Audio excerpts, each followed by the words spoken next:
कांदा पोहे महाराष्ट्रातील पारंपरिक आणि साधा घरगुती नाश्ता. पण साधा नाश्ता असला तरी 2 घरांना जोडण्याचं काम करतो. तुम्हाला कधी प्रश्न पडलाय का हो, की मुलगी पाहण्याच्या कार्यक्रमाला कांदा पोहेच का करत असतील? आणि नाव पण दिलंय कांदा पोहेचा कार्यक्रम. मग चला ते पण सांगते आज. कांदा पोहे हा साधेपणाचं प्रतीक आहे.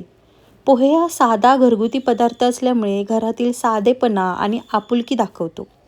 आणि खूप कमी वेळा जास्त क्वांटिटीमध्ये बनवू शकतो आणि कमी खर्चिक पण असतात. पूर्वी मुलगी पोहे बनवून पाहुण्यांना द्यायची. यावरून मुलीमध्ये पाककला आहे हे समजलं जायचं. पण हो, आजच्या काळात फक्त कांदे पोहेवरून मुलीची पात्रता ठरवली जात नाही बरं का. कारण जी मुलगी आज किचन सांभाळते तीच मुलगी आज देशसुद्धा चालवते. त्यामुळे फक्त कांदा पोहेवरून मुलीची पात्रता ठरली जात नाही. बघा, तुमच्यासोबत बोलता बोलता नाश्ता पण तयार झाला.